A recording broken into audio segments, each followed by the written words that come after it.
Ce que j'aime particulièrement cette année à Loisirs Chasse et Pêche, c'est que nos investissements et l'argent que l'on investit dans la Fondation de la Faune, bien, on n'a pas peur d'aller sur le terrain pour voir véritablement à quoi servent nos investissements. Aujourd'hui, je suis en compagnie de Claude Grondin de la Fondation de la Faune. Bonjour, Claude. Bonjour, Sylvain. Aujourd'hui, en quoi consiste notre activité? Aujourd'hui, on a la chance d'aller voir un projet dans le cadre d'un de nos programmes qui s'appelle Découvrir les habitats. C'est un projet qui vise l'interprétation de l'écosystème boréal et surtout avec un volet sur l'observation de l'ours noir. Ah oui, hein? Donc vous chapeautez financièrement de telles activités, Claude? Oui, nous, c'est pas juste de la protection et de l'aménagement. Le volet sensibilisation, éducation est quand même un volet important chez nous. Et puis, on a quand même plusieurs projets là, qui viennent sur beaucoup la faune prélevée et toutes sortes d'espèces fauniques, comme vous connaissez bien. Là. Bien sûr. En tout cas, Claude, on invite les gens à nous suivre parce que ça va être une journée passionnante, j'en suis sûr. Oui, ça fait qu'on passe à l'intérieur pour la causerie. L'ours noir est très répandu. On le retrouve de l'Alaska au Canada, aux États-Unis, même jusqu'au nord du Mexique. Donc, comme son nom le dit, son pelage est généralement noir, mais certains individus peuvent avoir une tache blanche au niveau de la poitrine.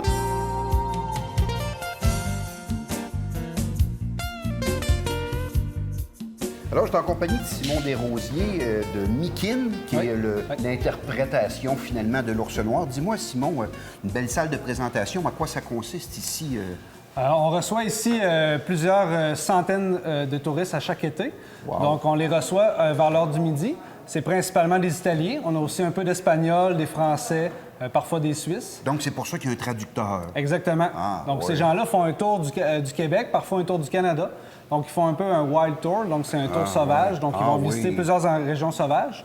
Donc, nous, on fait ici une présentation le matin et on leur parle de l'ours. Donc, c'est vraiment le but de la journée, de voir des ours en fin de journée. OK. Dans leur milieu. Dans la présentation, j'imagine, c'est la biologie, les habitudes, Exactement. un peu connaître l'animal. Exactement. Donc, on démystifie le plus de mythes possible. Les gens ont beaucoup de mythes par rapport aux ours. C'est vrai. Donc, on tente de faire ça. On essaie aussi de trouver des points cocasses, des points intéressants sur la vie de l'ours pour vraiment aller piquer la curiosité des gens. Ben oui. Et on leur parle aussi de vraiment être prudent avec les ours. C'est des animaux peureux, mais on doit toujours s'en méfier. Donc, OK. on les invite un peu à avoir cette attitude-là en forêt avec nous.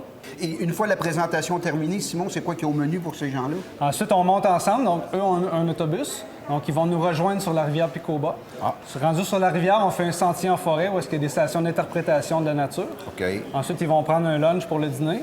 Et ensuite, il y a environ un tour d'1 heure en canot. C'est des bateaux style Rabasca, un peu amérindiens. Donc, il y a un tour d'1 heure environ sur la rivière. Wow. Ensuite, on reprend l'autobus et on va voir les ours pour l'observation. Donc, c'est comme le clou de la journée. Bien, super menu. Simon, Oui. grand plaisir de Merci t'avoir beaucoup. rencontré. Puis nous autres, on suit le Merci. groupe. On parle pas italien, mais on suit le groupe. Non, mais on peut s'en comprendre un peu. On va aller les rejoindre.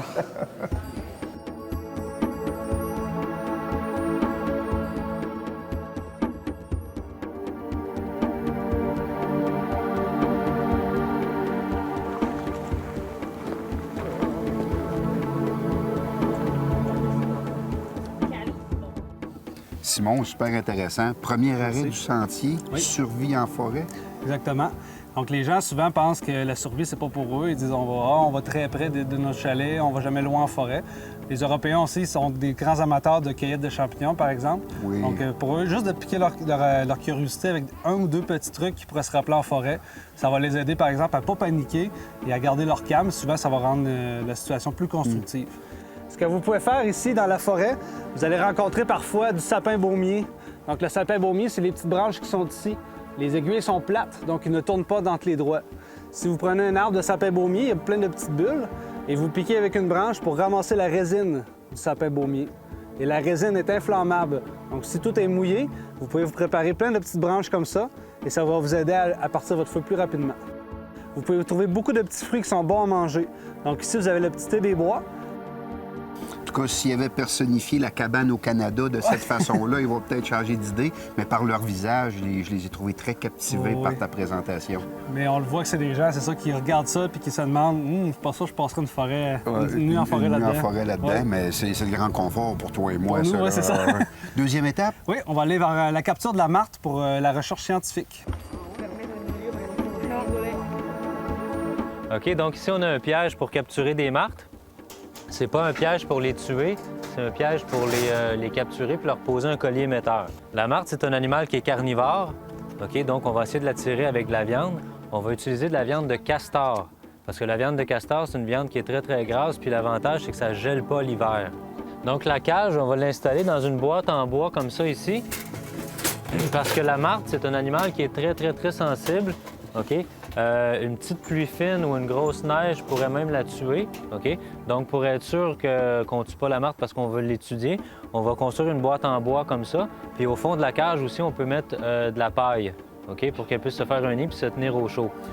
Je tiens dans les mains un genre de collier émetteur qu'on pose sur la martre d'Amérique lors de programmes de recherche. Marc, tu en as fait une belle exposition ici dans le sentier d'interprétation. Mais ce qui m'a frappé le plus, c'est qu'il y a bien des Québécois, même sur leur terre d'origine, qui sont pas au courant de ça. Non, les gens ne savent pas qu'on étudie les animaux. Bien, les gens savent en général qu'on étudie les animaux, mais ils se doutent pas de tous les efforts qu'on peut mettre. Puis tout dépendamment des espèces, là, ça demande beaucoup de temps. Là. Par exemple, pour le loup, des fois, on peut avoir une centaine de pièges installés. Puis il faut visiter à toutes les 24 heures. Donc, on se lève très tôt le matin, puis on finit très tard le soir. Puis c'est des technologies là, qui peuvent être aussi dispendieuses, tout dépendamment des espèces. Sans compter tout le montage à faire, la manipulation de l'animal, prendre des données de ça. Puis on travaille toujours dans l'ombre. Personne n'est au courant de ça, oui, finalement. c'est ça, exactement. Moi, je trouve ça vraiment génial comme principe. Et même les Européens qui sont ici aujourd'hui sont captivés par les histoires. Oui. Fait qu'on continue. Parfait.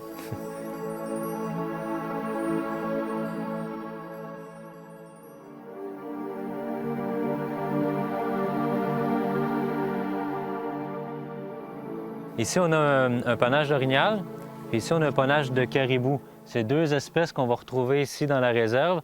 Chez les cervidés, chez le cerf de Virginie puis chez l'orignal, il y a seulement que les mâles qui vont porter les bois.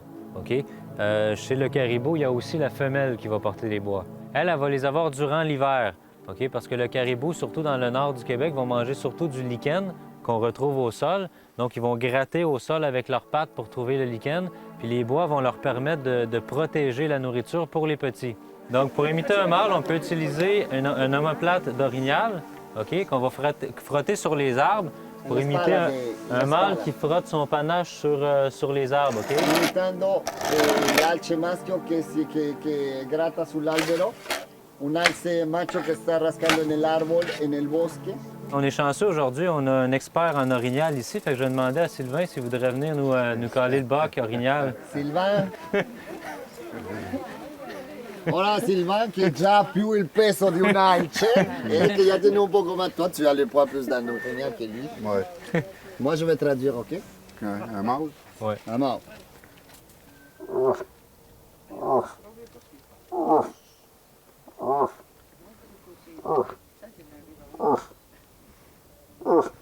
Che vuol dire? Che quiere dire? Dove sei? Dove sei? Donde stai? Donde stai? Ou on peut imiter aussi le cri de la femelle, donc on va attirer les mâles. La femmina, la hembra.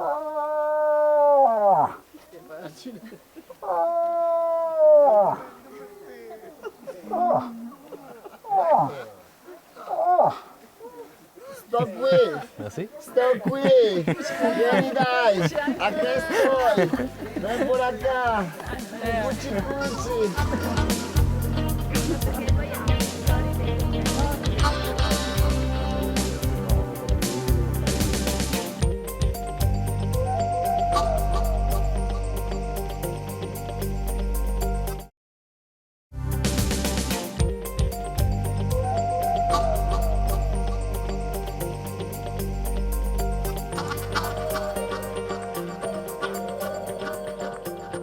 Roland, la dernière étape aujourd'hui du sentier d'interprétation, c'est les études sur les ours.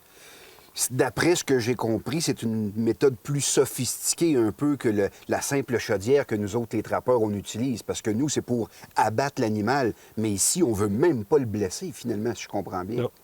Presque tout le temps, si on compare les deux pattes, après une visite, mettons, rapide, à chaque jour, on peut seulement voir la marque dans la fourrure. Pas Il plus n'y a que pas, ça. la patte enflée, il n'y a pas... Fait que c'est super, mettons, intéressant pour la recherche. On Ben est sûr oui. que l'animal ne fera pas, mettons, un déplacement important. Donc, Roland, selon ta démonstration, une fois que l'ours est pris, il ne doit pas aller bien loin avant que tu puisses le rattraper. Non, qu'est-ce qui est important, c'est la longueur de la chaîne. Fait qu'il va il va partir plus que la forêt est dense, plus il va s'entremêler rapidement. Fait que si je fais actionner le mécanisme, bien là, mettons, on l'a autour de la patte. Ça, normalement, le clou, ça va, en forçant, déclencher. Puis là, il va partir avec tout le système d'ancrage. Ah, Puis là, il va aller s'entremêler. On a juste à suivre les traces. Les traces du grappin. Puis s'il rentre dans cette talle-là, pour nous autres, là, en arrivant, on claque fort des mains. On va entendre le bruit de la chaîne, on va voir les petits arbres qui bougent. Puis ça, c'est important. Quand c'est une strate arbustive, c'est comme un élastique. Ouais. S'il se capture, mettons, après un arbre comme ça, le grappin, là, tu sais, il va arriver au bout, là, ça va y faire mal. Mais c'est pour ça que tout est pensé pour ne pas blesser l'animal. Ouais. Un amortisseur, des caoutchoucs autour du collet pour ne pas lui lacérer la patte. Bref, Ouais. génial comme installation, Roland. Simplemente me deberían de escuchar para las instrucciones de seguridad.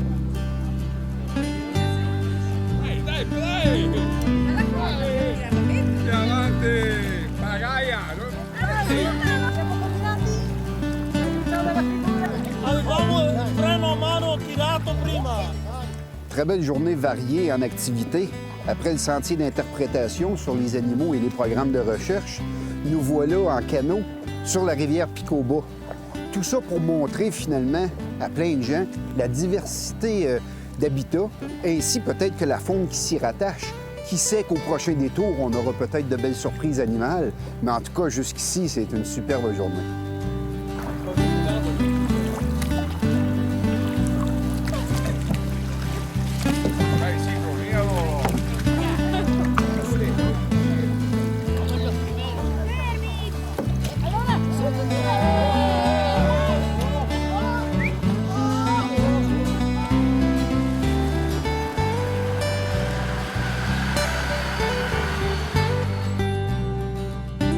Donc ici, Roland, c'est le point culminant de notre journée. C'est ici que tu amènes les gens habituellement pour observer tes ours.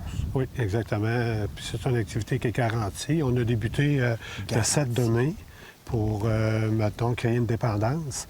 À tous les soirs, on vient à la même heure, un peu comme pour les conditionner. Mais oui. Fait qu'à ce moment-là, de cette année, on a eu toutes les soirées, les ours ont été observés par nos clients. Ah oui. Y a-tu un soir en particulier qui a marqué ton attention de par la quantité ou le nombre? Il y a un soir que j'ai observé 14 ours adultes en même temps. Incroyable. Cette année, ça a été peut-être 8 ours qu'on a observés.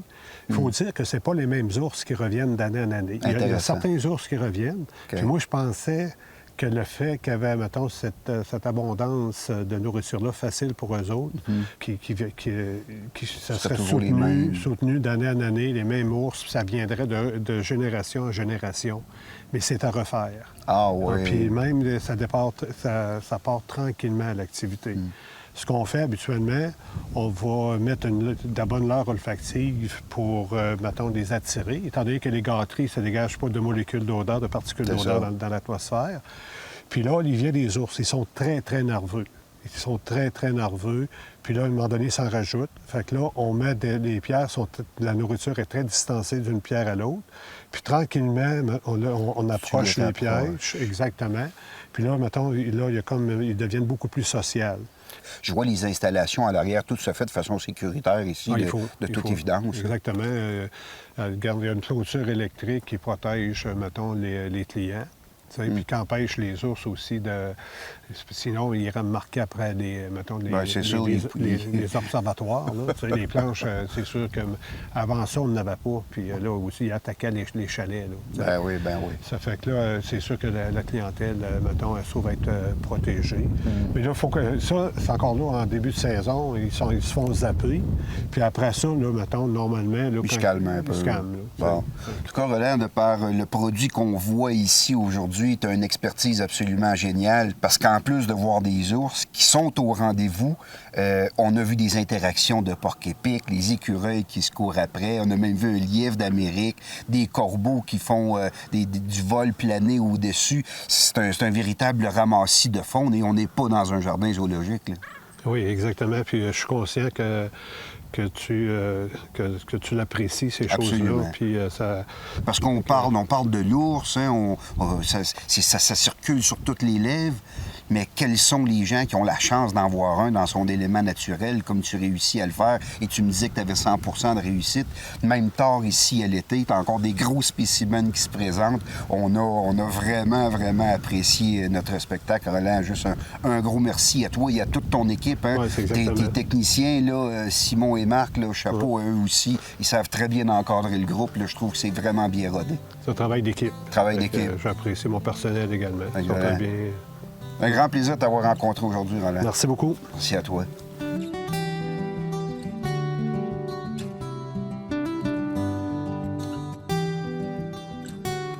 Claude, comment as-tu aimé ta journée? C'est quand même... Hein? Hey, c'est incroyable. Moi qui passe plusieurs heures dans mon bureau à financer des projets comme ça, c'est vraiment, ça fait du bien comme biologiste de venir sur le terrain et puis de voir les investissements pour participer à l'organisation de toute la thématique d'interprétation, les dépliants. Les sentiers qu'on a pris aujourd'hui avec tous les panneaux. Il y avait toujours le logo de la Fondation de la Faune qui était là. Puis je me suis jamais senti si fier que de porter votre couvre-chef aujourd'hui. Claude, vraiment, là. Oui. Parce que je veux pas être redondant dans ce que j'ai dit en introduction, mais c'est véritablement concret. Quand on aide un organisme comme la vôtre, aujourd'hui, on l'a vu, et le spectacle de fin de journée, là, toi et moi, on était ensemble et on n'en revenait pas d'être si près des ours et d'être en communion avec la nature. C'est génial. Ah non, là, c'est vraiment ça, de la grande réalisation pour l'argent de la Fondation. Puis il faut qu'on continue aussi à travailler pour toute la faune au Québec. Je pense que le besoin est là. Puis les organismes intermédiaires comme Mikin, l'organisme de Roland, c'est vraiment les promoteurs, c'est vraiment les relayeurs de l'argent de la Fondation.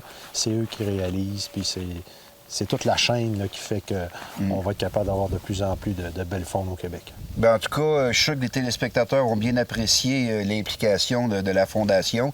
Et nous autres, à Loisirs Chasse et Pêche, bien, on est un peu le témoin de ça. Puis on aime présenter aux gens de la province de Québec, finalement, de belles réalisations comme ça. Ça m'a fait un grand plaisir de te rencontrer, travailler Claude. avec toi. Oui, moi aussi. Puis on se dit à la prochaine. On se dit à la prochaine, certains, pour d'autres projets. Je suis sûr que vous en avez encore plusieurs. Ah, c'est certain. On en fait presque 300-400 par année. Excellent. La Fondation de la Faune est fière de vous avoir présenté cet aménagement faunique.